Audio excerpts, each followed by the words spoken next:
madwan kere nying Yesu Kristo we Yesu na ba jago ke pede menini ba chogo gogmi shang men di siang shang biji changan o kob ma ga ko ba kob wor o bang jok menino de nyo ko wa di siang iba abon o kwer ke orjok ke jubu kanyini nyingon chola Yohana ngesis Yohana jago o di siang ena bi nyuago ke wa nimi kalido en ke sur ay mena neno yini khalfiya kanyini ako batin o yudog e poñ mena poñen wo ke be link ke maga dongshan o ke bol kanyini wo ka do be kwajo ke jok ke per daji manut mana wur wil wadgan daji ji manut yo chwa gedel ka bene cha gon ke wur ka cho cha del ji mang ma bere ba ting wur ge pe pin ke chan wo kwaje jo ke bere ji magni de gina ko bayin ba kene we yidi kien yin ke pe go mu jen ke pe obe di siang obe lan ka nyini o nywa go ke yin ke woda ba get kene dan ga ko ben ke gimana gina beden ako batini ke ka ko ngako kene ke po jo yen ke wor o do jog ni yo do en ke ka chege ke wor ben bal ka nyor gon do jog men nyu ke ni kama gina beden de we ne ngwa ke forsa mi go chat ni mi ka kwaje jog ke pa ke ber ka ni cha kwaje jog ka ke siang ama ko bia ka be go munu chak pio go yang go men ni akam ke siang e cha kwaje jog e cha rang ka wan jog e cha jog pien o maga ka me ben akam ge jog go ka le nyo ka wa di siang de ba gi ma roy ke ne wi yidi me gi jog wi len ka ma jog ke la ba so iba welcome mi wan Shukran. amen Mare tani wada wadu ke dua linga ke wanjok di chiang wako ke ko wor ke gina wang dam jok ke tan parban ke yotio ke la ga me ke jok ne jama kamaten be ke wakit men wa ke wanjok masmur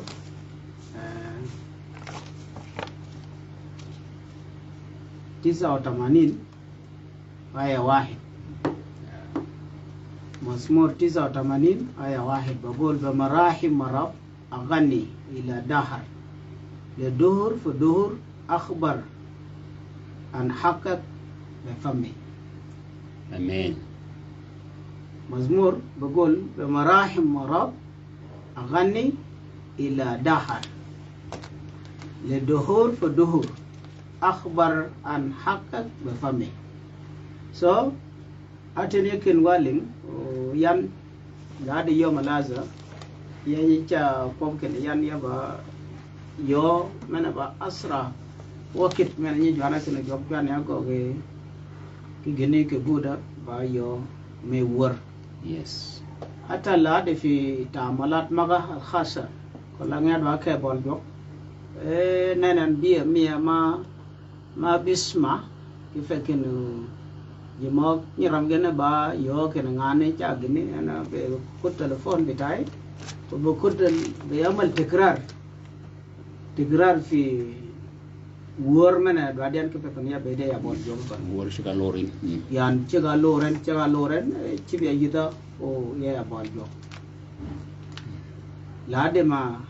ashufinu allah yo mi ati gan ke jok na ko bi atin ken Kalau dan banget war wala ba dan ma dom jo ka kiel ke tiel mal gene ko ngai che ba ke ni ango che ko wang ke ni dan go ga banget war wala ba dan ma dom jo ako biatin ke madara mi mena ko ko mana kiel ba ke ni tek per go tek per war dom jo wala mal jo yin war ba fango ba ke pe no jo domin ka dome mano yi gogi ba dan kiel me yu de yo ke ke jo o ko buur pergatek bizat yo go rakas ke muranamin ke sifa khas ko wakin men fe bad marad da jimo ba muhammadin ma yani o che bete ba go go lakin der lo dafara ki yi jimo ko kop ke ngade matal chakan le ne haja zeda o de ketir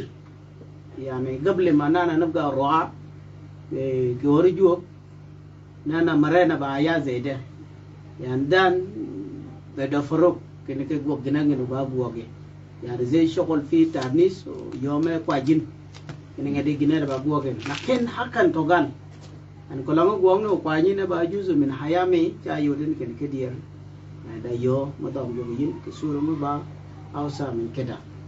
ene ko be de kenya tin kene be marahim marab o ganni ila dohur yani dohur ma bala ni aya yani bongi chokan mana wankan nana na rabba fi kanisa la de ma nabba sin kabir ke war jok wanu wacha jogo dom hallelujah yan wacha jogo dom ke gine mi ata ke yiwon ke war jogo yiwo kun chene ko lange da ada mo kanisa mi won me meling choga ke kanina ngan ta mamen بعرفوني ممكن يرسلوا لقب مني وأنا يوم من أيام وشوفوا بيجينا بون بتاعنا المرنم ما لانه كلام ورو كالتيم من be kola mi aku godama yang ya ana banzil min mal al cartone kanu zol mal special betabon o gadi nak baraw lakin ka kal wor ti ngwan wala kale we wala kale inaida ana tawala bakun kashima mu shan gan lakin ashan ngo عشان ور بيجي وبيخلي إنه شنو أكمل يوم يا كفكنا وبرداي رسالة من الدعاء كنا يودع دعاء كتيم ور أبا مهم جبين بعد كواني باجوز من أيامي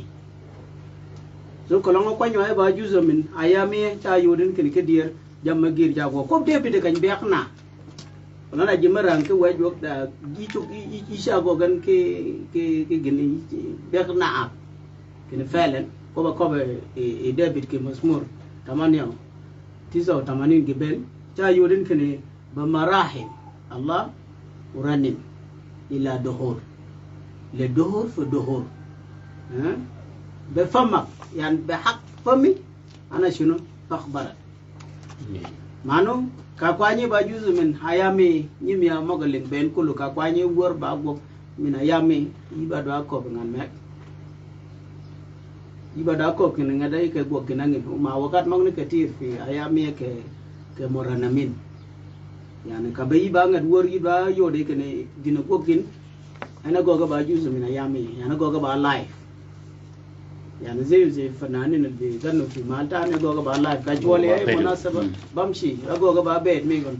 من أي جودة كان مشكلة مية دي كان كني كوني أنا بدون أبدا بيت وغور بعمر ميكون نتا لا دي كاكو بياتين كني ياكو كني ور باجوز من إنه بيت ميجي كمال بعدين يعني ور إنه بيت بابيت وهذا ميجي كمال بعدين إلا من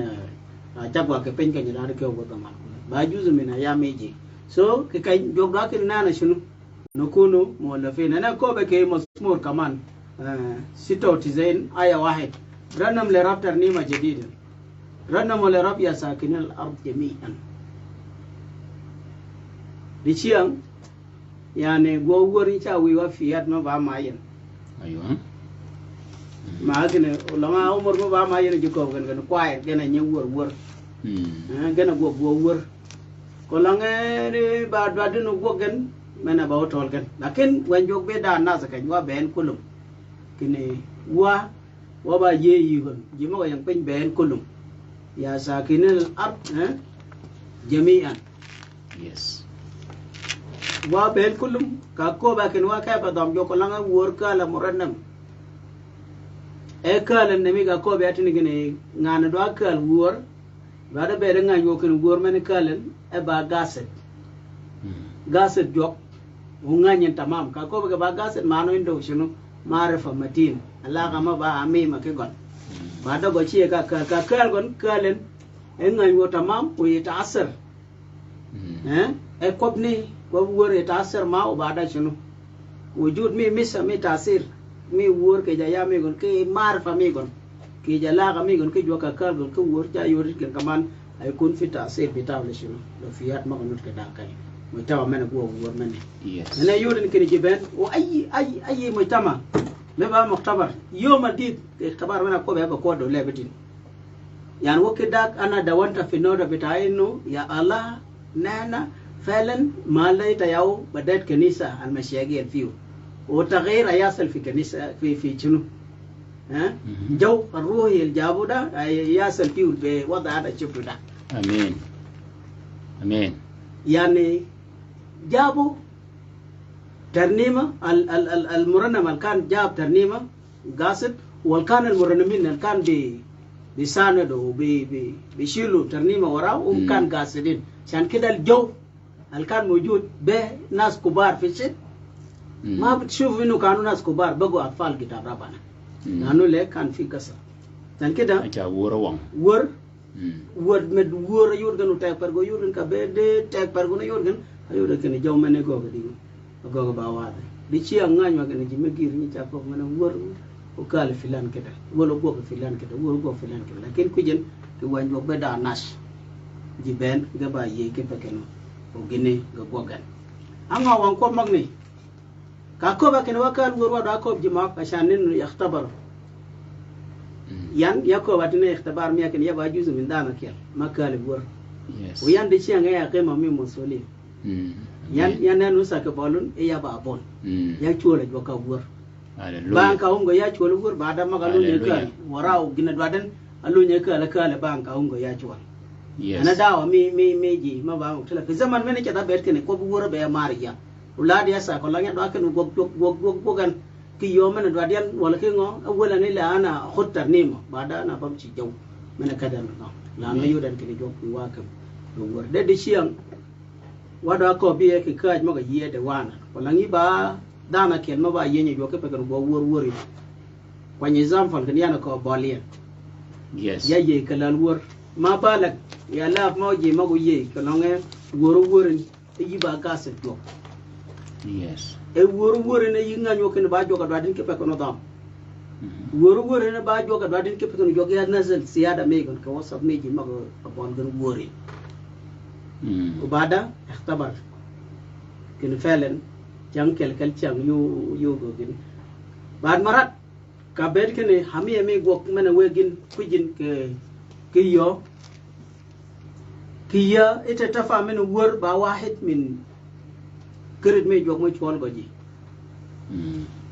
ba cho ka kel kal chak mo go chwal go jiu ji bi go ilag me go kolango kwa nyina ba goga yi kai bede ba bede yi ne me ka ko be mazmur tin kene ba haqqat ana bagbar bi fambi baga ita bebda be kalama la ki kalalwur ke doge ita bitamal ka goga ita amal bada piwi luni kat ba kap bada rumi dokta goga setar ke yergen ke bang mani isa goga dingo mani ita da tawre yenu jok kali ya malamal bitaw jogwe go ko genu gogan o jama baden o gaddigal mena wankene ka ko be an yadwa kene wor yan wor mani wada be nganyan kene wor mani amen ngo gogan ke khata bo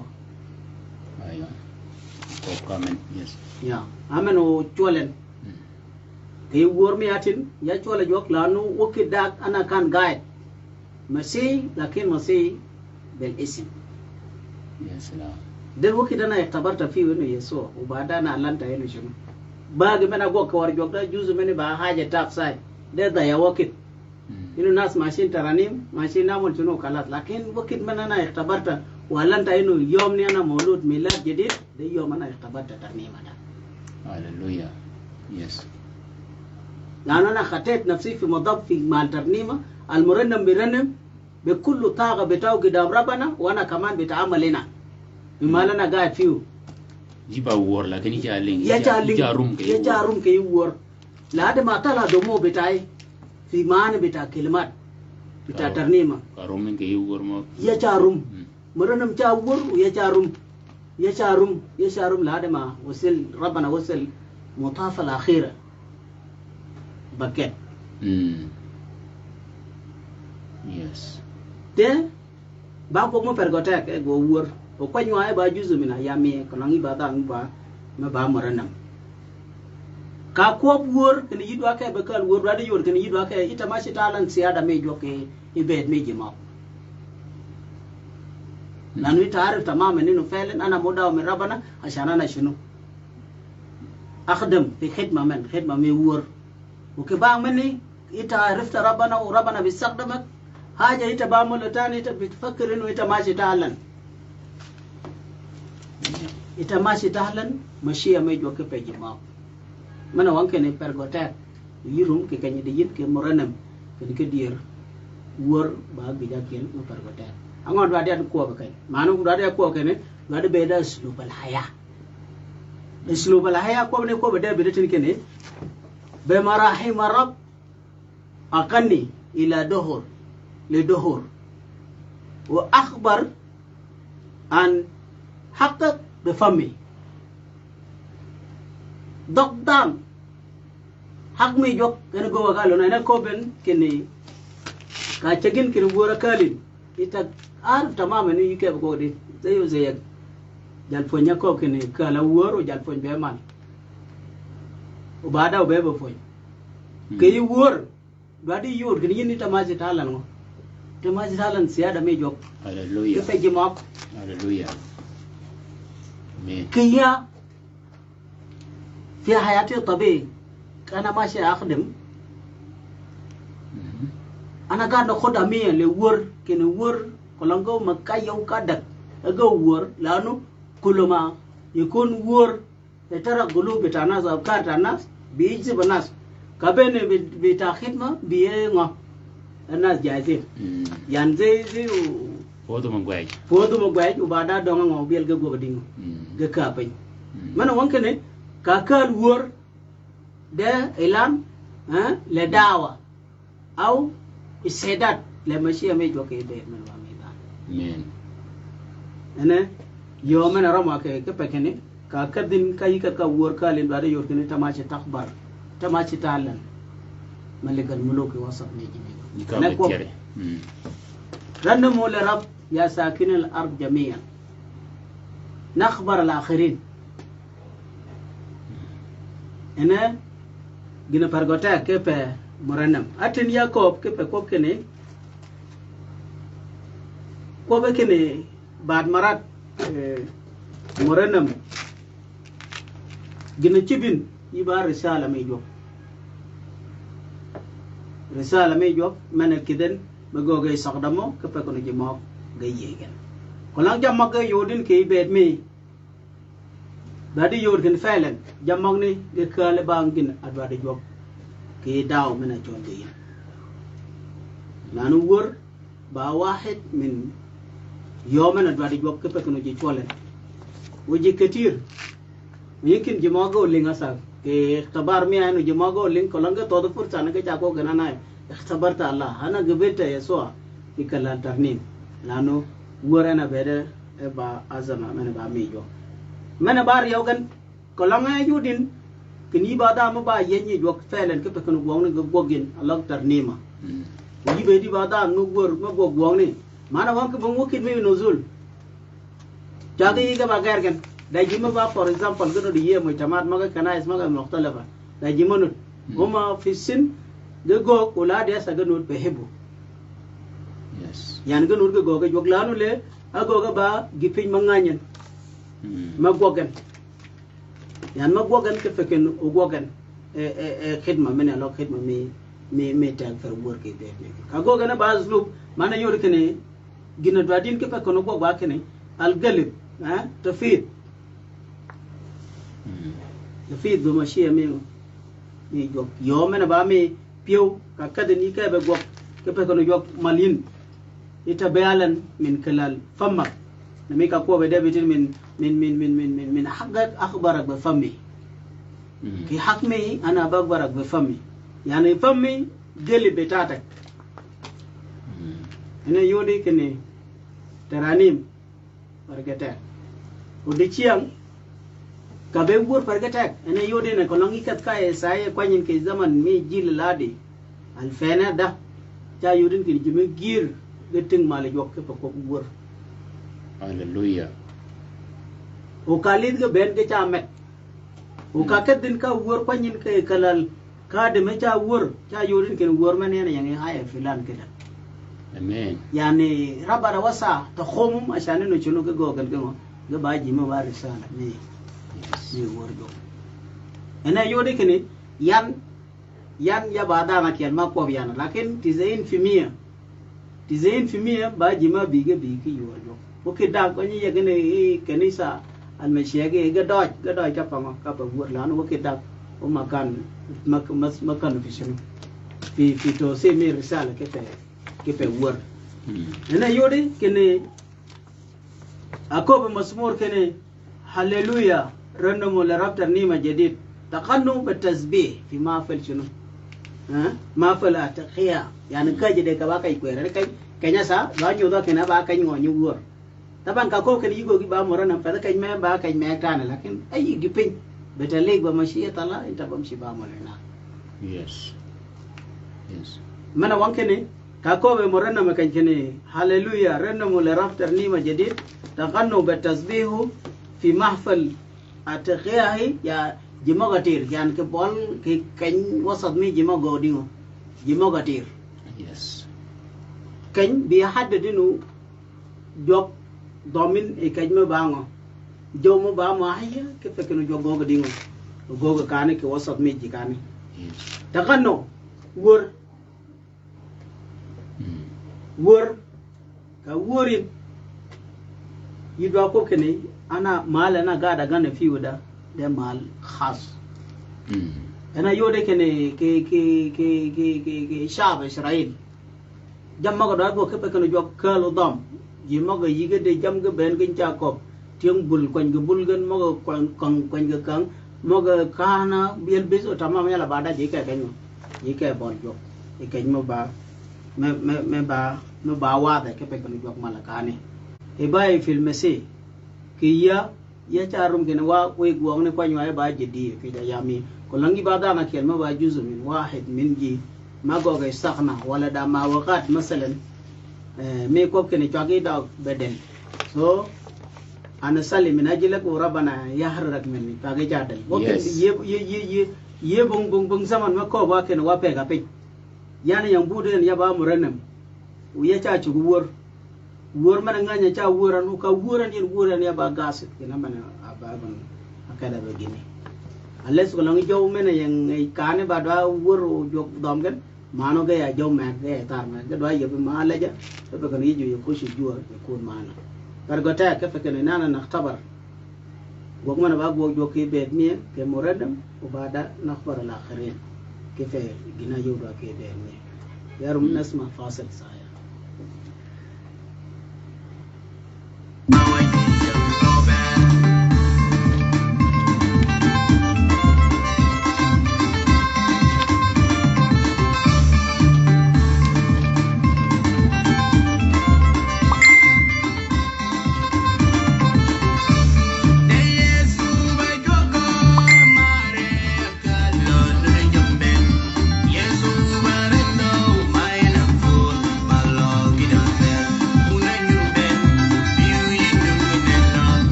maka ba ke nyodi ki kale nyod mo jam me ko ba ke wor pargata ke wanjok nyodi nyod piar wida bing man alag ruya asati 19 كمال تسبيح في سما وبعد هذا سمعت صوت عظيما من جميع كثيرا في السماء قائلين هللويا الخلاص والمجد والكرامة والقدرة لرب إلهنا. Yes. Kare kwan mi kayirum ke komak arang wanana atin ke masmur galana bakhbar be haqqaq be fami ko kan ke chan kan ba ke ni John cha ling ke chak e ji me gir e ge kam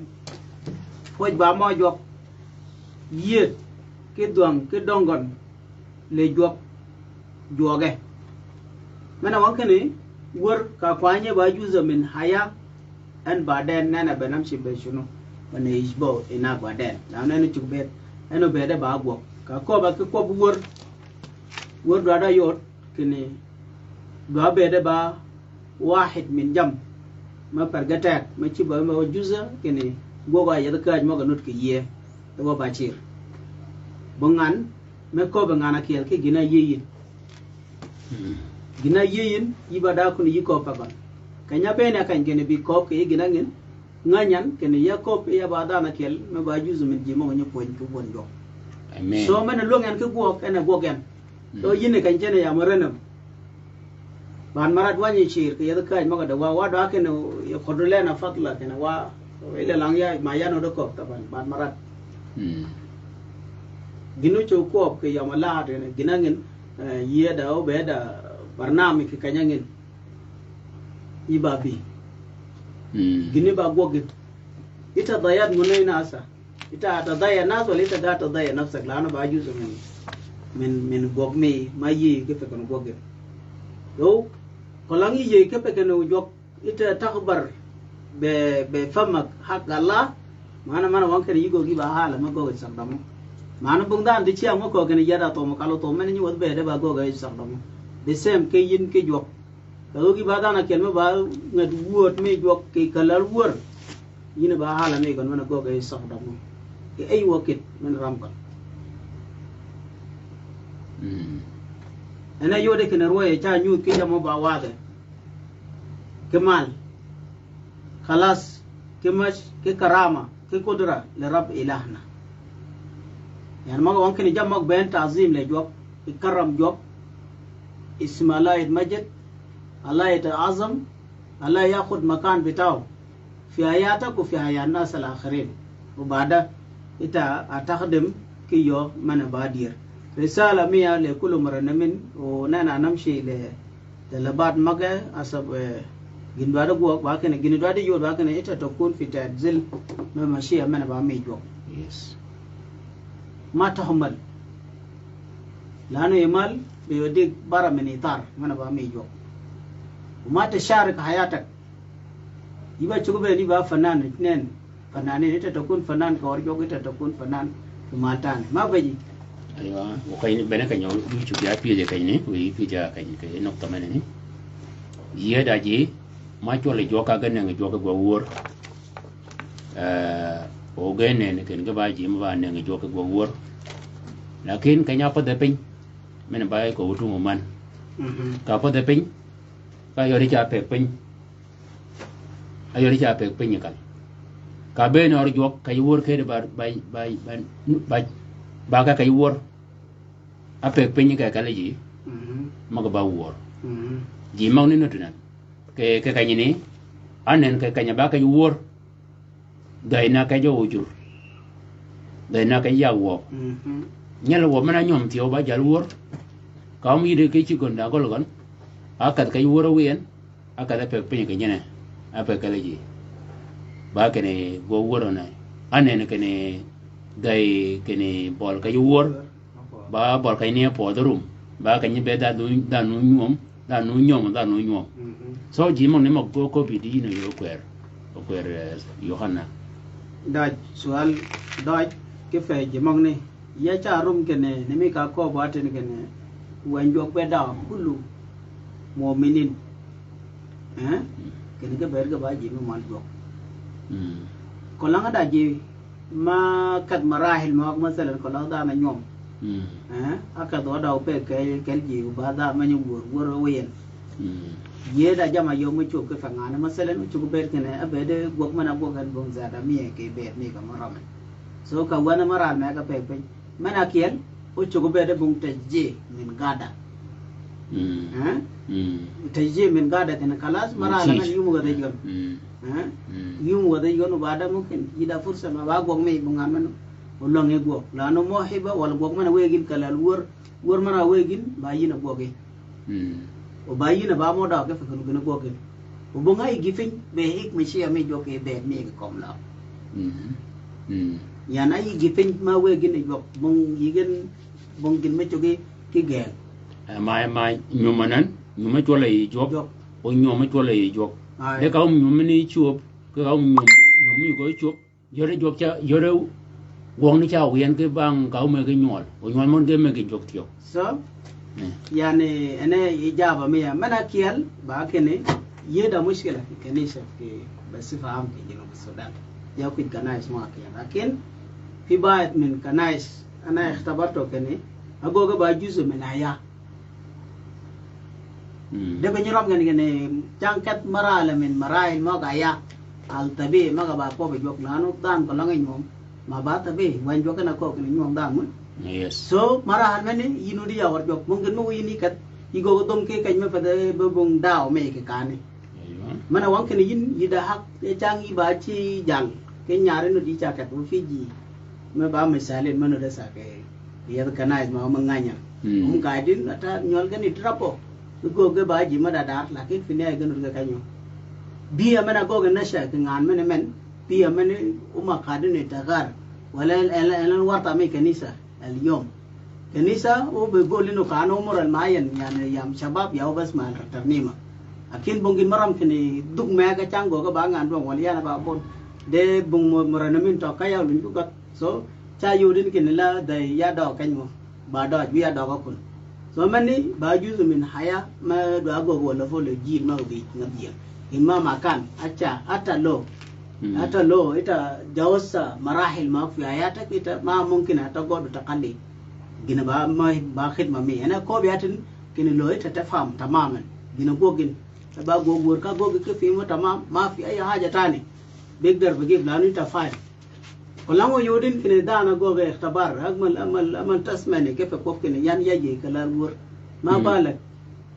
yimo gogi faqado mo go lengi kalal taagi mo go sakda mo jogo gade ganu galengi ko jog ke wor man wori man wan kene je magne da gin ma ba galat ma hum kana ishi ba hum kadin fikra betaw minu kay wor ba kay nyaw jur ke yawo bas de ko lang de bede da talim wol de beda am salama de benu de bolgan kene ya gol ge mu ke yid kal kan o maga nyom o ge nyom o yaw gan nu wora chane kan gade chalu ni go gadinga de cha bede kan ba ju min ma wakati ma yo me bi mana go ga gene de benedi risala miya sa ke bab min ka dat ma kunut ke yad kanais konan da jimaling mana wanke ni kan konan dan ago ga ba dan akat jawaz humara ala mi umur mana ke lo nganyo ke gono ni go ga jedo mungkin mani ko gono jogo ba go ga wasalo lanu yesu anu jaga bel yes de yaru gadwa kali ye de do adu ko ga do ga ba go ko la da maling de pe pen tiyo ke kanya de yan masalan ke go gor ya go ga ba ya ba cikal ya ba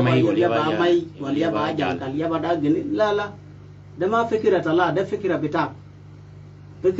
يا ويتا خدو كده لكن لو إنت بقول لنا ده كتاب ما كده بقول لنا شنو رنموا لرب يا ساكن الأرض جميعا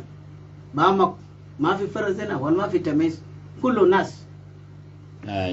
ya do nafsa kanye ke de wi do gini gano da wako bai ko ber dawo mi wura sai ka ni yani nganga yomana joje jobban ka yomana joje nganja chang me ko chube kene kwer mi kon ka chi ben kene en balu nyama da kwer ma cha de kon yimon ni gogo wa fe mu dingo o tabana sa tip te am gogo to war te jam me ba muad me ba hadis da men ro mana ko bo adi abad walon ko ne ke penyen kene ma bol ka jiwo bi yeah وبعدين ما يور ما تقول يجوك نه يجوك طبعا الإجابة في زمن بتاعنا يس زمن بتاعنا من كنا شباب وكنا مرنمين مع الناس دي يعني مثلا كلنا دا هذا شعرية ما بي نعندك ما بعمل مخصص لجماعنا يجي يمشي بالله كويس كيون المختبرين لأنه كجوج يصير داجي ما غير مختبرين وقاعدين ولسه منتظرين زمن بتاعهم لأنه ما يختبروا يس ما نقول لهم ما معنا لكن هم معنا لكن لسه هم منتظرين وقت عشان هم شنو يختبروا المختبرين نحن قاعدين نقول إنه ما شيء طبيعي ما عنده لاغة تهرم زول دانغو كارما كيف كده ما نقول كن ده جينا باي سيسنا كيف كانوا جوا باكنه يعني بابي كني التأثير مي الله ميكون بخليك ما تكون مرتا ما تقدر تعمل حاجة ده كده خلاص ممكن نقول لهم شيء أخرى لأنه في وضع ما كده نعمداي كأي مرة على ما كنا اختبرتها حياة بتاع زميل بتاعنا كده لما أنا سجلت زيارة مشيت لماما وبابا قلت له في شنو بالضبط حاجة ده يعني يصل مراحل زي ده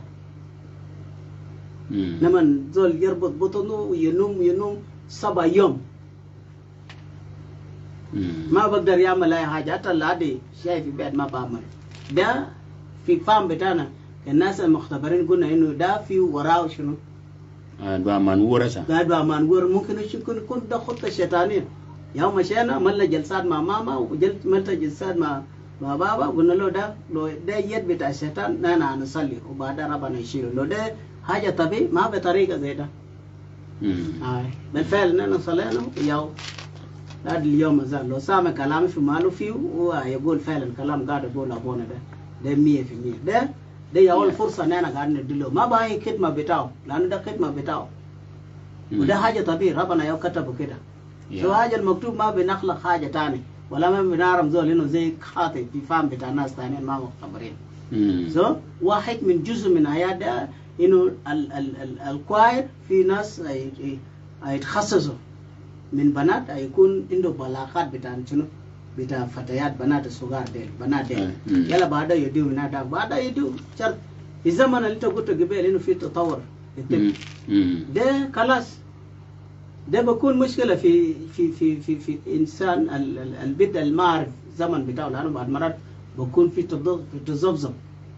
يعني تاريخ بتاعه ما معدد لكن الكون عنده تاريخ معدد توالي تبلغ شنو إنه زمن بتاعه قرب بناء هو بكون عارف يلا بعد الزمن العادي إذا بمشي شنو يمشي سيدالي ويكون اتهات بتاعه يصل أي حاجة هو بعرفه كده بعد هو مشي شنو مشي باكل ده ما بيمنعه إنه يكون جزء من فرقة التسبيح ما بيمنعه حتى ربنا زاد بيستخدم بحالة ده ربنا ممكن يستخدم ويكون سبب خلاص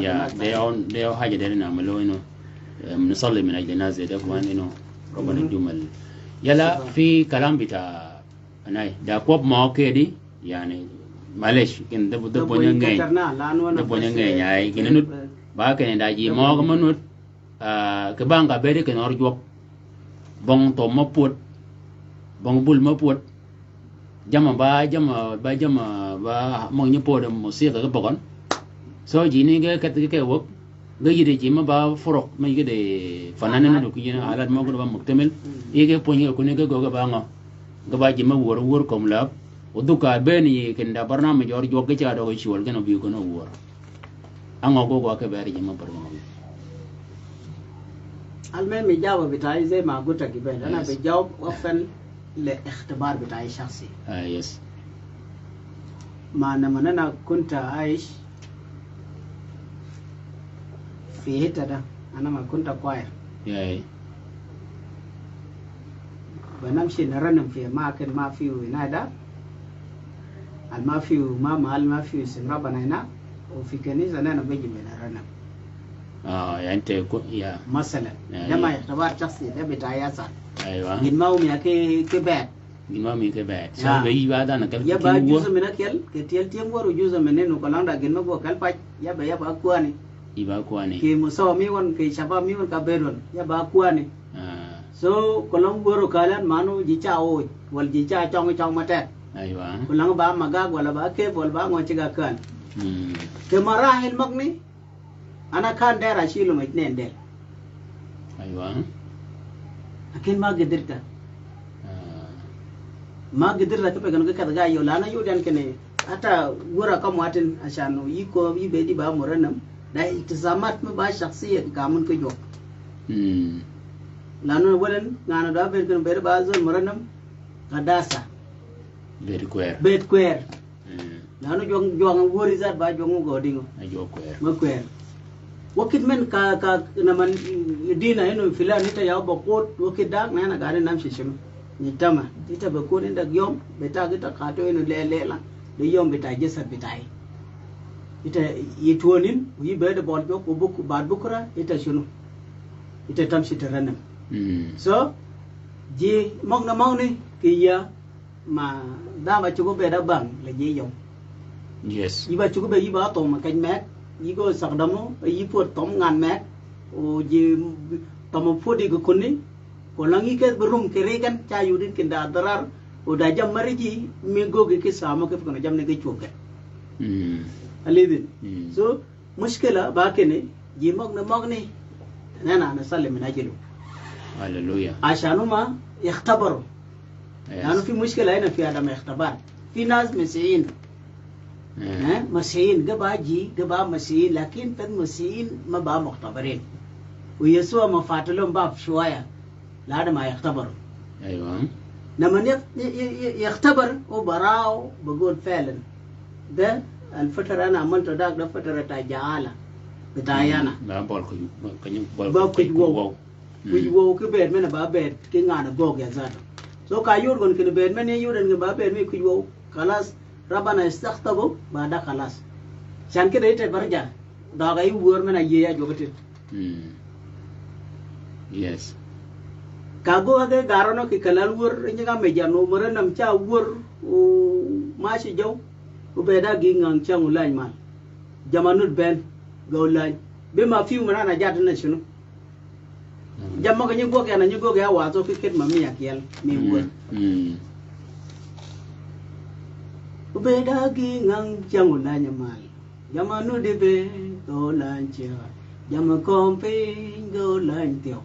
do nga ko ko beno gen be do ya ga me kompe no ko lu do dan ben kom do dan kompe no ko lu lum ka nyton nyira ma ko ma jo ka fa wa chai do wa kore wa yele bas ana jam ben maga benye ramyan kin go chug ya go ket ma men ba me jo ge ko kin men ga go ge la kaso ayu dan kin yan do ja ki jam ma nu ya ben ki ngo ben ze zuhur cha to ulum ti gara kullu jam ne ben kulum fitabi ka go ge daraso ke wa ga mi ya be da bol jo la de ke a che ga kiu ayu dan kin lum kiu ke chwir che be da mar ka ben wud atau ka bene ma karagon cha yuri ke luma be nga yotien ke kai ta lum ne ra ma kai ni dong lu so ayu dan kenela da ginu ba kala te jaya bukin mane yaw gadam ta ikhtibar ma ba ge ke ya ba chu be ya ba hala me ngan meket hallelujah ya ba hala me jo wana mustahiq ujogo ga ke damo la da bukin da kana la da ma rabana rafani fi musaw mane yo da yanen hallelujah ya ba jal wor maran ka kadi wor jok mena di yanna ka wor kal ko la me ko ngo ye cha le di ye cha wuji kal gan ko la ba ken ga wo ju do tio ka ni or jo men di ni chu ko so ke pe lo da je men ju ba ka ni bu ka ni din ku jigen so ke dir ko be ga ba dir yan ana ga da khadam fi kanisa me chal mena yang JCC mun ba min ko dam ma go ge support jo ki zaman men ke pe ken wo ka do go jo no do ba mon ken jo men ni jo mana cholo watani en zara no go gon o ji jakat so ene mana wanke ne ko lange da qusur da dam me linga sa kalni mi ben maga ba chola jok ana ma ban fi ay dawo me dan yana dawo mana choli jok ko lange ita muqtana kene jogo chugo yigo ita bakun fanane nat في مسرات في كل مسرات ما قنود كي زوايا ما قنود كوم لابن ما يبقى كوبا نتاكني ديانا كني سلاكين wa go sha to do jo ke mir kompin ke mir kompin iya kan de ko lang oramin ke ni jok man yu chu be di ba hala me joko yibe di ba hala me mena go ke masait yani masalan ne adrar wo kan ni na kan dara rakas fi mena adrar me ko ke ni asa yeting mala jok go ga baji ma be ga ba moran na min ge be ga wor ke chana nan ga do do man jama dar ke no ga na ga jok bad min juice min kong mo ga do go dingo ga do ting man ji mo ga do ga ting man ba mo ba na sali rabo fi kanisa en kida na yode kini fursa mena nyi mo jan ke fadan ko nan dan yara mo kon khadama rabbana be karamu وبحترمه بقول له يا مبشر ولا كسيس ولا منو بحترمه ليه لأنه ينعى يوكل لسه ما يختبر ما كل الناس وقت كده مقدس بقول إنه ما كل الناس بيقول لهم يا رب يدخلون ملكوت الله ده موضوع براه لكن لسه ما يختبر عشان كده جاي يودين كن جن زادو ور كني ور فده كيكو بيبغون ما خلي عنا ور لكن مشاهدين زاد مشاهدين انت تمشي تاي عندك شنو هنا جنو كابل لينغو كذا كم كونجن كيتام يدا داو ما يبا hala ما يجوكيتا تمشي تشار كيف زمن بعدم اختبار كلنا جو اختبار تاع يودين كني ممكن من يودين لونga جات أماكن مقدسة هاليلويا كني ضام ينجو كنا كني أكو بوين جوكتين كني أنا ورنم لك وأخبر حقك بفمي مراحم بتاعك أنا برنم لك أنا بغني إلى الأبد wadwo kaini da nazami dia da si halian magog da wurme munasabat dia da forok moga terani magun moga wur mago ke magom dia ke moga wari chol mago so asi da ji menu do ro ke ye ga ba murani min ga ba kwaya o gana nudo kai niti o gana chongo kuni o kadi nyomo ke ye kanyini cha yodin kene yom sibit ko yom lahat bude ji ma ba tin wor go tok o ka yodi tini ga yodi kunu kanga gani yang kanya de jogo wor kun dina kana tom chiwa puro puro ndo ngon do yo puro wa do kan je mong ne go risala me ida gan yan بصراحة وفر لحاجة أنا مريت أبو لو أنا بحب إنه أنصر الناس بحاجة أنا مريت أبو يعني أنا كنت شاب زي ما قلت قبل ما قلنا قاعدين نوازن رسالة مية لجن بالنسبة لي أنا بقول إنه ربنا فاتلون به بتاع اختبار يعني أنا بنصنف أنفسنا في الكنيسة على تصنيفين الناس مختبرين المختبرين انهم فعلا يهو بيكون فاهمين يعني هو تين اختبار تين ايل كتين انه يل يعني جموغا يل دنا غاي وكن فعلا اغوغا بعدان جزء من مجتمع ميجو كومبينكي لانه اساسا اول حاجه لما نقول انا بقيت انسان مؤمن معنوي بقيت مواطن داخل دوله ثاني مواطن بتاع السماء انت عايش في الدولة الأرضية السماء انت بيشبه هنا لأنه ده مبادئ بتاع السماء انت بشيله هنا وانت بمشبه شنو سماء هناك يبدو بالتالي الله بنفسه وقال قبل أنا نازل أنا جلبتم لي شنو لنفسي يس يعني نازل أنا جبته لنفسي معنى الله زاد عنده غيره ما داير زول تاني يشارك بزول وداير يشارك بو تاني ما في ده كلام واضح يعني كلام ربنا واضح إذا كان في بعض من أعضاء من جسد المسيح في كنائس مختلفة وما ممشي بيكونوا فرق يا بخلوا كنيسة يوم الأحد مثلا لما يكون في مناسبة دل أنا باخد من دل ما مختبرين حقيقة يعني بدون ما أنا نجامل أنفسنا في مواقع اللي أنا قاعدين نتكلم فيه دل ما مختبرين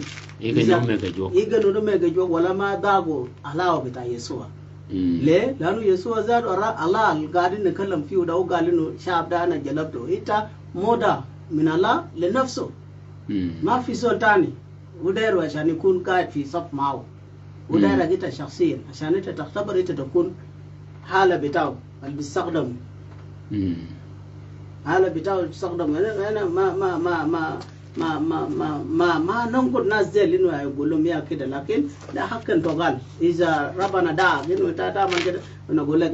أنت عيد نظر بتاعك هاي الله ما بديك فرصتين حتى لا بقول كتاب مقدس إنه ما ممكن تكون يعني تكون للسيدين يبقى شو يبقى بانجي يبقى بانجي يو so yo mo go ka kam ke yidwar ke wuji kel yu go ga di yidwar ba mo ne ga yo ay bor jogen ba hala yine ba az masala ni po dar gon ha o kanye ke di go pare kun tene ana gini ana yude kine da ko sur ana yude kine war jog dangi ba az ke war jog o da gin mo go community icha ka ko ne te faddal gini ba gini mi community de ka yude kine yi ba da ba muktabar ita ba khali manu community ita ba jabe shukal chunu ana yude kine kala sa go gini ago ga ba gini so ay moranam kalang ba moran kay so ngane jide lo bar fin falan ila bitaw bi sharabu be agane tane na gita takun moranam fi kinisu takun moranam fi mitama dama ayiji dama ayiji wada bagol lana bagol ino da ya wakit fi umra ايوه da ya wakit fi umra ita ma takun mustafid fi hayatak ruhi الإجابة مية البسيط والثامن يا الله يديكم بارك لكن ما كيوم كوبي كان كبتيم ور يعني ما تبي كبتنا يور yang ada kan batiem ور ko kene chwakal gariji يا ما في زول مولود إنه يقول ده مرنم طلع صح ما في زول مولود نقول ده مباشر طلع لكن كل حاجة ده لما انت تطلع ربنا ياو بوزع ايوه بوزع حاجات ده اصليتيات من بعدين وبعد ياو بيكمل شنو دايره جغرافيا مي مال من غو بينكي من غو كمل بتاع ترنيم بتاع واز بتاع شنو بتاع تغذي ياو بتاع نادا لكن الفا ملاقي بون دا مكو كني جاكا بامي غور لانه كل جنب تمارين ما يام بدأنا زمان يام داك أصوات ما في هسا لو مشين مع ناس نتطور ده ما يكون هنا داك إلا أنا أقعد في وسطهم وأنا أتابع وبعد شنو أنا بواقف معه لأنه زمن بتاعنا وقت ده كان شغالين بحالات يا بول يا بولي يا توم كن بود وخلاص لكن من داغيا أورغون كي جيتارا دوكي ده بكون هنا داك أنا برسل رسالة بتاعي إنه تأكما كي تلاقينا باقيني عمل غوغدوم كي تيمور جاكي يجي جاكي ربتيم ور أي بانمرا كاكو في كتراني يجي كتراني بانمرا جينشارو ما كم تيم تراني كأنه لكن وين ده زمان نمشي أقعد في وسام ميتا بشوف إنه في فعل ده جام ما تشوف غيري وجاكي زار بيتا تشوف غيري ya kalau dah mau mana dari go ke dafa gina dari anu go ke defo ana bedefo lalu masal mana kalatin ba masal ma ba hai wana dar ne diu le kullu gada magono de kanais kene tamam ba halat al musiqiyya fi ibada ba muhim jiddan lanu gana dogga ba halat Allah istaqdimu min kala tarani wa kala tasbih wa bidau nas bi asra waqi وإذا ما كان شاكما جمعني كلال ور غاني من صاب يرجع لانه جاي متاكد تمام منه داو ميغو مكتمل يعني ما زي زول انه انا نمشي ندي صلاه قول ما يا رب يسوع المسيح وبعد نقول له انا ماشي انا طبقت كتاب بتاعي انا ماشي الفرق يما نيغو داو جو كلال ور باجي ما با غلي يبولتي نيغو داو جو كلال ور تين ور غنوك وغبا بسيط udagan basra lanu kom ni cha ne gen naga go gading ka bere bong tamal lo bong chat ki kom wen meni kala lakin nget wor ago daw jog kalal wor kulumai wor ma lingen yes aya bitaw bisunu be ishu jo meni ba mi أنا بعمل كني رسالة مية كيف كوب قاعدة تطور ككنايس في آلات موسيقى كبار مهم شديد ناس ما يهتموا بأجاد التقليدي أتن يكوا بيكوا كواج يلي شاف بأبراي وشاف إنه في نهار في كنيسة شباب ما في بعد مرات بيجي شباب وبرجعوا شباب لافين المال اللي فيه مسازيق وشنو حالات يوم مشت عمل مقابلة مع صاحبه وقام سأله زول فني قال له يا أخي أنا عندي مشكلة هسه وأنا دايرك تساعدني زول مؤمن كمان قال له يا أخي أنا عندي مشكلة في كنيسة وكنيسة كورجوك جيكت كتاع شباب بقول دعوان وكادون كده بناي شباب ما قدني ده تبغى مسؤوليات كذا تبغى فترات ما تدريب ميور يعمل تمارين من أكيل أمشي لف أماكن بتاع ديسكو ده ولف أماكن اللي فيه حالات اللي بيستخدموا ده شوف كمية الناس بيكون كيف هناك من باينا فعلا لقى ناس أنا بنقول لهم فيها فلان في هاي فلان تلقى زامن الشارع والبيت اللي بعملونه فيه على فلازار مليان ليبرة سو هاي كده معناه في حاجة واحد بخلي الناس ده يجي ما مش عشان داو مش عشان داو بتاع مناسبة ده إنه فلان لكن في حاجة واحد حاجة الواحد ده موسيقى لما فتح صوت بيم لفوق القاعد برا الشارع ولا قاعد جوا الناس كله بدأ شنو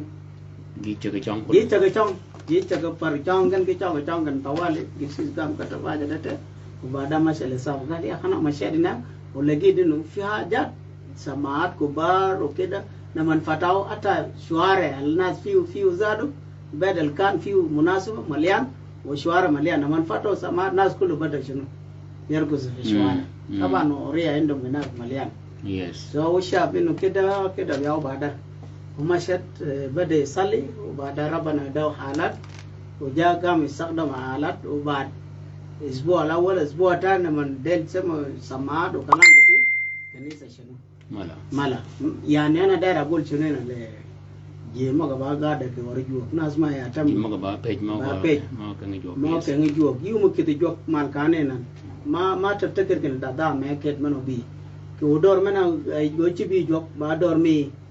ما ويجي جوك إنه فرصة من يجوكين so ين إتا تملي تطور مي ورجوك بالذات ور برجتك وجم نجناه جم بول ما دام جوك برجتك أتا لو باي ولو بعدك برجتك لادي ما ربنا يجيب شنو جم كبام الصقدمين جم مغني كتكن بيجوك باقي أنا رسالة ميا من بعواد ومن أكيل جم كوفي نشاقون كي جم كدلك وكي جون كي جم كبيبين कि ये तो क्या मौका देखन कि चौकन मौका डली ये चार रूम जिन मैंने फते माँ वो में जो क्लानो जो चार जी चुवाल देन कि जो ये दाम को जो कि वो पुरसा बाफाट ले कुले इज़ो वो जो दाम ये आई वही चुंगी आका ये या दोगे मलेशिया दोगे दलानो गिमें दो बेन माले Ruma wan mi romia o ko ba kayne kene eda chik maga meg ting Israel e jok e go gwed pedi ji jok bom ne ga cha gini ba so ga kanye ni ye wa yor chol ye da ja chong o wan jo ja ko kene chongun beraks yani chong ji bol jok ben yeda mat me yeda bul me nye podwa yeda tom yeda kep yeda amagag yeda gaba wor me chong ji wanan debit abe cha chong a chong bol jok o de siang ke or jok yede siang ka ben ji or jok ji ba chong o ka di mo gya diat mo gya gini ji cha chong ji cha yu cái kiến ji cha o wan jo cha wa ko ko kene chong wa bol jok ango gogwa ango chugu go ke pe kano ji chong ke kan jok yeah gini da o baraja le ko ma kan ko lo da da meno be ira pe ti o me do re pie jo gwer no do wa lan kan ni pe mi chu gwer yu ko ben so gini aramen ke fe ji wanjok bo wasa ke ni jonga nanu mazmur akadban ka juzu minhum yani 150 جبال 150 karang iben ban min wai le kamsa cha yodin ke nang chi ba do ko kani do da ke petanu o da meji yani ya tara ana ga da sa nafsi nafsi kai la no jamni na na ga din mar do o ke rai ita ma taktar tabul zalin le ma ga tarbus ano ata'ammul mi jo ke dan mungkin يتعامل بطريقة ما مختلفة. أيوة.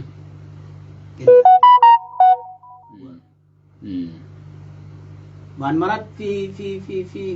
في حالة ده كتصل وجن أدواب وجوابه طريقة من بعد يباكني jika katu kalau nggak bami paj jika jong pulau raksat maka bama macam kalau nggak bah kep kalau nggak bah maga kalau nggak bah bul ini turuk maga tom kebul kamaga ai cái kẹp ya cái bác cái này mà ai kẹp ai alo tom kebul kamaga cái kẹp ai cái bác mà so alan mok ben cái gì chăng cái munasabah cái go chugo isa damo ai wow người cha của cái sầu đó mà tom anh put o gì riêng nó bảo là gì cari yang dan chong còn là cái phô bungan mất vài ngàn kia anh tom so kakak dari bulwa bed yani misami gon ba cái này kakak ini cái be chong kalau ba nhàn da jual ba ngan đua ngon ba ngó ala jabo mai cái cha nên cả chắc ya cho cái miếng cái này bule chắc cái đợt so kan ke cha ko kel kana nyal ngo chugya chong nyal nga chong bong da mo do de budun nyal le chong nu de pa ni nu de ya ne nu kwa ni pio kon ke chong ba da bul cha ke ba go ding cha ke ba dat the same ke ka kel ke pen chi ga dwai dio ali din chi ga dwai dio nga ne dwai in ga be ngai ngo engan nyelle kene nyelle ngan chong ya chong ba mano dar sharaf me kene kolanga magag de se magam te atwa hela to me kene dwai so wanjo chawa ko kene kolanga jogo ko wanjo ko bene kene sabo rab ya kulul ard jiben mal ga jok una ji ma yang ko pen ke anwa maka bena wa ba chon isak damat mong ne ma ke jago wa isak damo wa jo ngana ji cha chong ke bul dor jok a jo chong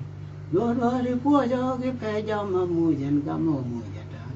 na ye ta go po ba mo jo ku ti nga ko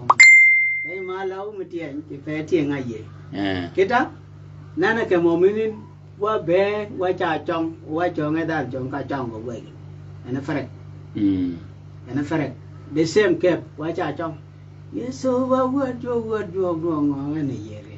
ba wur wona ni jate ñu wur wona no tegen linga na gene yes wa jo do nga ene yere te wai wa jo ge wa gan ge wa ata wa chem wa ki o ngun dang o tiam wa ke bang te nyaw yo de wul dit o tiam wa ke bang te nyaw yo kida je ke pin ada ka ke da pin war jo ta ban nana gasirin ko wa ko baten wa gasirin jo ko ko no go gadi felen it ma jet cha yorin ke dir yom ni ita tasha basada o fara o jahaj inu fel na zaman gesis Emmanuel men ba gesis Yohana no de line de chiang so ba ke no jog ji da chong ai wura go nya na ji da chong ba jan wur tio lang da mo ma to ya kan ni go ge mai ba jan fi la bo yes yarum kene ana wasila sual go wara kamo ke kan cha da wa do kan felen ke dir yani ta ma ga da ta fam je ma ba mo tabarin kan chu chong e je ma ko fa mo tabarin cha na ngena ba ngo e dai na gin mak lakin ka dai mu ta ma ta ba mo min da wa na ba pe je me go gin me la no ya ta bara ja da da gin ma ta le piu no we ke fe go gin go kan de sem ko war jo kyo ko lang bung khane ke kamun ke jo gin duong ko kan ya cha wuro ya cho ga bol ban de bi de pi chi gotin ke ko betin kini yin jal yira cha ilang wi cha chong wi cha par mana ibara de Israel ben yida bu yare ni le cha ngani ko ben gene mana yana komin ya yar di wala cha yar ya di yan abol menu chonga ket ko lange ba chong mana bol rat alo joga nena ko betin kina ron nem le ilai ma dum de shunu mo jure so bongin mo weda mi ke be chong ke be kan me wi do do juo yi gini mana wan kene da problem ada mektabar ke kina yin ba chu gi go yi tabana na gina o wura maga ko yiba chu kan wura kel wura maga ma wura ke be ker ke wura to ga kan ga kel ai kan ga kel wura maga yes wura maga Tadi awak kayu de bawa to mu jaket ke wura maga tadi awak kayu la Yesu bia awak be wacho tile do jo ga ba kwai ma wa kwai yom she tile do jo men wa kwai yom wa kwai yom tadi awak kayu la Yesu bia awak be wacho iti awak kayu la Yesu bia awak be wacho tile do jo ga ba kwai yom wa kwai yom Pile do jo mer Yesu kwai yom wa kwai yom Pile do jo mer wa kwai yom Yesu kwai yom je ni wa kwai jo lo Yesu bia wa be wacho ni wa kwai jo lo Yesu bia wa be wacho Pile do jo mer wa kwai yom je Pile do jo mer wa kwai yom kwai yom che pile do jo won wa kwai yom kwai yom che pile do jo me wa kwai yom che amen ana ka che jautan hallelujah ya poj ba mo jok wa bon mena be no di siang kwa ayola ke sis Yohana jago ba o kwer ke or jok ko betini kene or jog JCC ko lo yino ju kanyene de yiben ka or jog ka or jog kunene wu jongo go kiel wa maga ko do kiel wu jongo kiel gon ya tio poj ba mo jog ke pe bona dag di siang be nun ke yan ke lan kanyene ki abon nyateling ki abon Emmanuel ki abon nyel Akbar ay okwer yani di siang gimaga bergunu riba okwer gimaga mu ke ron yede de kola ne mi abun di siang yede kola bolen banya teling ke gesis Emmanuel ke gesis Akbar yes ay so ya dogu po jok ke ber no mi un di siang wutianga abernu ke lan ben ke siang bin mok ben tiao ya dogu po jok ke berun o kwer de siang tiang mene bere mier shar ke menduang ke bere o yini ngan wo ke gina po ni jok ke siang mong ne ben de forsa mene ni o wi ya no kwer ba forsa mi kwa je jok o yini no kwer o tilbat ma ko kale amal ya mene yung ya ji maga aneng jok wor wor ga no ben malasa we ge onen yugo yebe jogo wor mo kal gamal riogen ji maga de adala de ko wor ji numa ci ko manen jogo wor lakin wor ga na dalo ke dido eji kwat aywa yida go ke wais ya ji maga adala de ko wor ye kanyini ba akel kel jam mo godar kani ubere jimoni go kwa je jok yide ke yo me gini me didigen ke wor ba ginyo per gotek ma ida men do go ke dafa dan tin wa go ke elan kini da sina mitu makane ya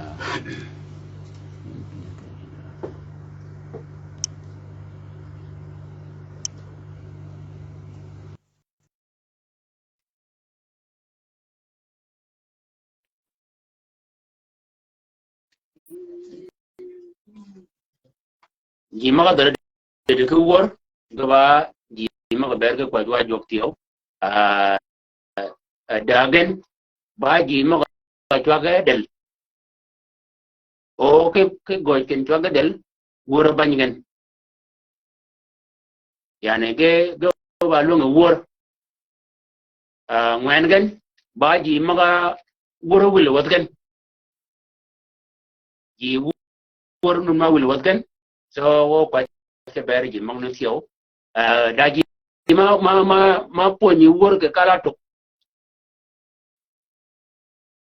wuro poni ge ganu ba ga ba to na kanyini ka ge nyom ganu cha wuro ka nyol ka kwar go ben anan wuro mang ne tiyo ge wil wo kwa je ber gan wuro mang ne bi kamal mane ne ben ti bad mang no di yo ko maga tiel lu ni kal badela forsa wiyin forsa men wiyin ya أنا بفكر كده هي ويبدأوا رافين كذا جواب يعني apa mubashir nana da ba jam ki da bu gota ba ko wa malinga tin kin na ne yan katir imam ma yirgina ye do kin da jari to war la kin ma ta na umara da jima ki da da le di war da jima to swar magan da cha da da jima ki war ni cha wule yi da ko kin morana mu ko na kene yogi ba wiye yo yogi ba wiye yo ba wiye yo ma gwa ge na regena yo de yo yogi ba wiye yo ba wiye yo ma gwa ge regena yo de yo ma gwa ge na regena yo de yo go ge jama dam kire bangi jama go ge na regena yo de yo go ge jama dam we dale de ji we are ya pashaina go ge jamadama go ge jamadama we go ne ji we are ya pashaina go ge jamadama Ingo kijamadama winga nenijia wiaya pashaina Ingo kijamadama Ingo kijamadama winga lidejia we are Iba we are Iba we are Chama Gwagena Kegana Yodeya Oh we are Iba we are Iba we are Chama Gwagena Peregena Yodeya we are Iba we are Iba we are Chama Gwagena Peregena Yodeya we are Pashaina Bigo ki jamadanga Bigo ki Jamadanga. We go live. We are your Pashino. Big Jamadanga. Jamadanga. Oh, God, we are your Pashino. Big Jamadanga. Big Jamadanga. We got energy. We are Iba, we are. We are Iba, we are. Iba, we are. Yamabagena. Perigena, Yodia. We are. Iba, we are. We are Iba, we are. Iba, we are. Yamabagena. Perigena, Yodia. Yamabagena. Perigena, Yodia. Bigoge Jamadama. Kiribangi. We are ya Pashina. Bigoge Jamadama. Bigoge Jamadama. We gonna need you. We are ya Pashina. Bigoge Jamadama. Bigoge Jamadama. We gonna need you. We are your Pashina. Bigoge Jamadama. Bigoge Jamadama. We gonna need you. Yeah, silent. Woman ba một musimia. Kalau dia akan dijin, yang kena lihat orang nam gada khatib. We are Iba, we are. Jemaah gogin gayo diam. Udah betah ba kamu ada siang. Kalau nge, wakin wadu amajok. Ada yo wakin jok mani ba men. Wangar ada kita kono go bae. Wa ba mak penis balo. Yes. Kalau ngin na yo din kai go ga tabar ne mu yemen. Ada yana cha war men, de war men cha ga dam, wana ga na hibu. Ga na hibu war lana ga bidakhalni fi mashiyat Allah fi asra waqt. Yan kida kai de yin shan wa kana ba kwa jok pe yin. War no ba chi bi jok be me nan hu kan cha we kin jok ne kirkin go war. Yi cha dal wa da anu da mufta ma ma ba chi ki be me. Nana no sale ko no ke online. De yi ye cha gin ko gin wa cha ka beting cho ko mal. Ki wa bam jok alak mo bashar malwe. Ta wa cha tingo mal wa cha kwa gin ko langa abu ama ba chi wornu de be me u ga cha dal ben wa kula ai ro mana ba hajis ka kin wor mak ne go ku biwo go be ga ba sa ba ka ba dawo me ji ma ko ga wan gan go bi gan jo go gan ke khabaro ya ya me gan go ga ba chusa min imtidad min malakut Allah ke ya me gan nana mashina ana sallam kul ay mawsula fi yad Allah fi ayatak wa ita kaman kun jade inu ana mashi amal na fasara da ka da maraka pe giben maga yiga de woro ga ta ga legini tinga chaga mal fi sa so we won doga tang man ba wo kin na ko bo yin mota man be da parak na ba yin ago ka sa su ba afan gan tiyo yin ngan yo ko tinga chago mal yi pe yi ba do mana chol won doga tang ina chol won ki ta mal kita ko ni ma ka ben ta ga man ni ka go be halat ke ba man ba ya ko ta wi mo kartonat no ga bi ke mal wor ni kal ga mal wor no ni go jo ba ina mo ita on ka me yede ta ga me tan gi pen kare ni Jesus Christ ka mo go ben ba tiam kare ni Jesus wo we wor mo ni kal ga mal so zen mi kon mo do ta ba yede go ba tiam kare ni Jesus ka chun dog we tingi ka bok ayami ke sibo chomi jogata wo jama yi go we won ka ba juso men nyigi jogata mo ga ba yi ka pekan ka be ba juso mi dawo mi jogata tem tidan mala ko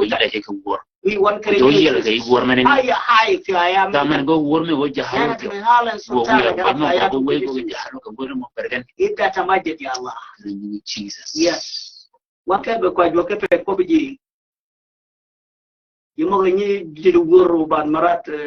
gaba dir gaba ika ponje wor ba don gadid basula so ba wakin mana kala ba ko joke ko ni jotan kare ita amshi amal da ya bita ya bita kullu ay zen men ba maful kullu ay kipin nen ken pa ba da ke irungan krenyu Jesus na mashina found fi sala fi simi so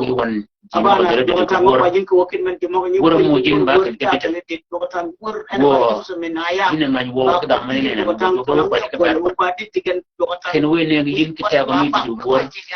wor men nyan wo wi men alingen ke ba wor men nyan da ki men mani di wor men ni ko bol kany ni wo mi wan wo kwach wo jo ke ne we ta mi bebe go ko jo ke be ni ka we ne yin wo jo ke long go wor men ke di wo jo ko yin jo ngan nen pio ban ko jo en ngani wo ke ne wor men dal di ko de wo ko ke ba go ka bol kany ni we ne ni ke ta mi di wor di den ni ka di wor mana go ke Maryam Yoga ya malamenu parogina. Yoga ya malamenu parogina. Ya malikom jaben machwajina kamila penban ke kobi. Ya malikom jaben Oranga ya malamenu parogina. Ya malikom jaben machwajina kamila ke kobi ya malikom jamben ya lida malga ya lida penyadiri nen benia bunganu parakina ya malikom jamben mayejina kamila benwan ke kobi ya malikom jamben ya lida malga ya lida penyadiri nen benia bunganu parakina ya malikom jamben mayejina kamila ben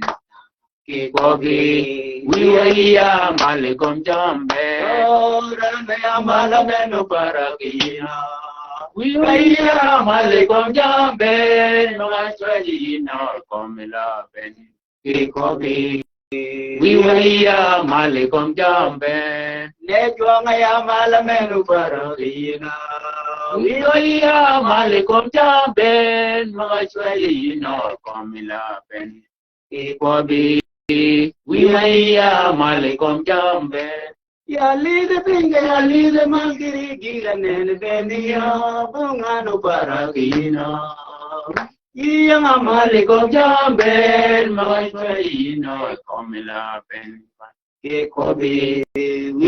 ya malikom jamben wake ko jo sakula aswat mo ni ko khana ko jamge ko ni chamkan le cha dal ke balung gor ke lala mafi inshallah ngor ja dong gor ke pe yoda ngakene gor ena ba mabda mi haya mi ke pinkan la ke wada mal baden ena ba tasbih na naqdar na'mal shunu hina fi sama iza na ma badana ta hina ma fi haja be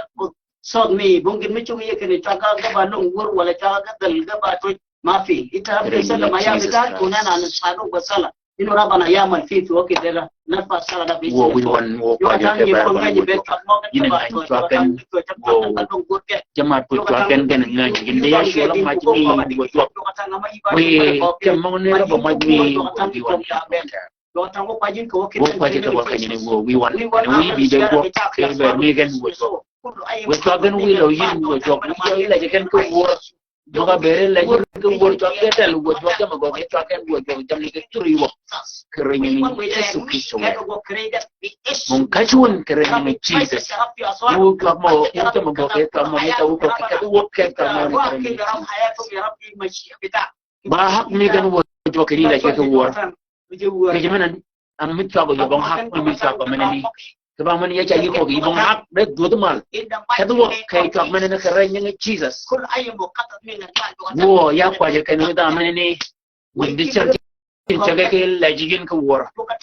wo yu de yan ke kwa je ni di siang ba ta ma bi ko ke ni ba hallelujah wo yu la jen ko wor ke chak kare nyang Jesus Christ yes para ke ba kwa ke pe ko be ni ma ko wa gen ni wo yo yes lang wo ko wi ke tom jok ma no ma ne so ala ka man pa ko jok ni jok tan ko la ro mi na sian nena ma china ala sultan dit ko bitan sian bitarani wo sha wo le wat wo wi wan Toka tango kwa bayi na mo wor mo da ko ga man kan ko wi wor ma kan wo ya kwa je ka bare je ma wor wul to gan wi wor ma ne to ka mal ama wor ma ka cha ga cha ka ta ba mu jin ma cha wor ma ne ki ba ma ne ya kwa je wo wi ya kan wi ta ngani be be du wor mal wor ma to mal wo jo ke le ba gan wor ma ne ga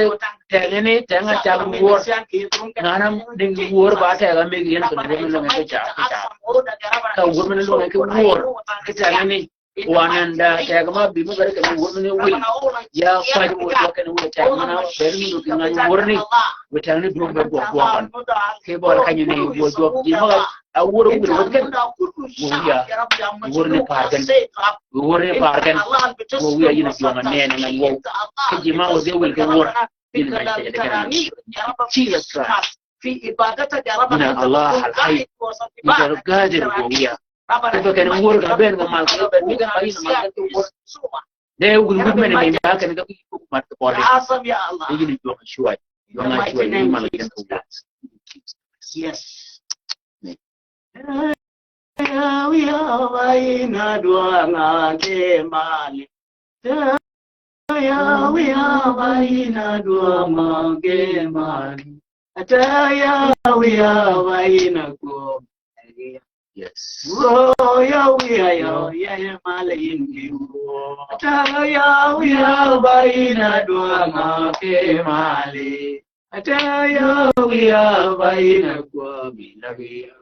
oh ya wiya ya malayin ki mano para ino ka shiva ke ka tamiya ene jwa Gungan ya wiya bayina ko milagi. Wo ya wiya ya malayin kiwo. Meno para ino ka shiva ke ka tamayan ane juaga. Gungan ya wiya bayina ko milagi. Wo ya wiya ya malayin kiwo. Ta ya wiya bayina duanga ke mali. Taya wiya bayina ko milagi. Wo ya wiya ya malayin tiwo. Taya wiya bayina duama ke mali. Taya wiya bayina ko milagi. Wo ya wiya ya malayin tiwo. Menu para iyo kashiwa keji ayilian ne jwa. Bunga ya maina duomi wo ya mali amen ya kwa hiyo shigin yes doga tango pojin kepe mahama mana we gwon de chiam o fojin doga tang kepe khidma mitashaf ko doga tang mana bin irum bang me joga tam fi ko no gogan wi chot ke ji wo bi wono ko ne kam o je ma ko yen ka ma joga tam ke no gelinga ko mok ne go ga sharo ke won ke afkar gelinga joga tam ko bo kam waya ne hat mana wegi won ke fe ko no gogon to wokit mani yes yoda ngat ke ne fara ke ko mok di chiam Dangat kini icha ka go ke infijar yes etero inta atamal infijar azim ya rabana amana wasugin fi ولدينا ثقة ويقين انت دعاتنا يا رب بأدب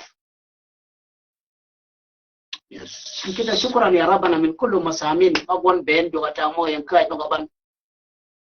Wo fo jin ke famara na min ben do kata no ga tibin di ciam. Kita kilo gelingan ki pomok. Wo fo jin ke pe je ka meeting man. Wo fo jin ke pe je mo ga be gena ko wona na jo tan ke cha galin tiyo. Ko lagi ke bol gon. Mu jin mi ci ci. Worum ko ki men janga bir yo maga magwan ben do kata daga farakina be di to won. Ko ba kar ga di ciam. Lana nasalli ya Rabb نطلب منك من أجل المشيئة بتاعك من أجل خايد بتاع خدمة ده مالويجو غتان وساط خومو استخدموا كما أنت تحتاج لو أتوقع ينكو بوغني بوغت كبار مني ويكون ترتيبات بين كي جمع باناكس للخدمة جو غتان يتعادا كميلو ويلغا يباجو فايد بامك جو غتان كيفكني كين واحد نوفو وسائل موت التلفزيون ميجي نوبا السودان تلفزيون بي بي سي أما ينغاني ممكن يبقى جوك من أقول كلام كتاورا يكلال جي موت قتل أنا نمشي في وسط الوز مكان وانا ندخل شريعة ميجي وقتان وقوغي شاكي بورك أنا يوري كنا ديشيان وبيرا كان وكو كاجي موجي موزن موكان يكاج مبن comme la bengon much ken kon comme la bengon shukran le jimaka go ka tabe jogatan shukran le kuranamin shukran le khidma shukran le jamben mogo balongon kilo bin ben kulu jogatan ama yiba jog ni ngan ko worom ko wakit men wa go ken jogatan by enough kefe wonde fe yin nanu yu khidma mi ba bo mucho bere ka le bang dum kene wo bere ka ama me romi ka bene pin ka la ruor no tan yin cha ko ke ko da ngan ko wer ka ko ke wo fo jin ke fe mi won mo rum kene jo tan kene wo go ko fara ke ken wo ba da wo ko fara den jo tan ke wo kit men ko gen ka ne ni ga no ben jo tan ka no ko bi yin ngan ko ke yin wa da Jesus ko ta ko ba nema Rabbi Yesua Mesih, Maha Batala Syarikat Roh Kudus, Yukun Mana, Amin, Minal Ilal Abad, Amin. Syukran. Amin. Amin. Syukran. We ya dogo poch uji maka benut ke line akit bedunu medo kumi ya mena benut ke kanyini ukwer ayola Yohana Jago wana nywa maka wadi siang ya chayi ko bekene en da ma da alga ma kungo gatini wolingin mandolingi tiyo so tiyo yeda yiko kene poi ba mo jo ke beri chianga bit magben maga tiegi ni cha bu tabe ke line meneni ya do tiyo yi poch ke da mana kwa je jo ke bere kene chiamo ni go tum gan kere ta ga mi jo abere ba yo de ke kwa jam bena pada ke yoman bari tiyo ya cha bo ke atazar ke bere kini yima go pech kini de murani mana bere kamin tola amali akani ngo mudu kalia mudu ben bas da zirif ma mani ma ko ben kini kolongi go ke ya bo ka atazar da bima ma mani ben de wado ko poj go tiyo ke bere yima ga bere kinut Mong ni ben wa kharmi ke disiang bo mie ayal gesis Yohana jago yena sa fami ko tio yudo yinafsen ba gwada John Jag ya yudi kayini en ya en ya ngor joga kay ke ju JCC ya ba bi madoj e chamare wa anywa wa kiel u ben kanyun u ben nyumun walung ya kwan de ba ko bu kene pot ba mo jo ke beru ben tiyo daji ma ko nyike rosi ke be kanu be da yalo ngo ke ilanya kanyini da nya de kan me nyin ke ko boda nyim ngo tola lam en akuni ke ko be rosi o da nya me tola botrus tiyo ba da na kale ji ma akuni tiyo ke rosi tiyo da nyantin ma jola ko Teresa ako ni ke ko bara sip menini tiyo da Grace ako ni ke rasip o Hannah tiyo ako ni ke rasip mo ni gana bi gini gana pedgen anyala joke pe bobo kanu be telephone ida rasip mena benia elange chang bin mo be so mi ati obachi je ke beru jima onu de ka jakiel kene iba okwer iba mubashar rasit ko ci boyin kene ba mushkila ye ke go gine jogulu bangi ye ke go gitmene ni jogulu bangi jogo kanaji mago go gongni o man ba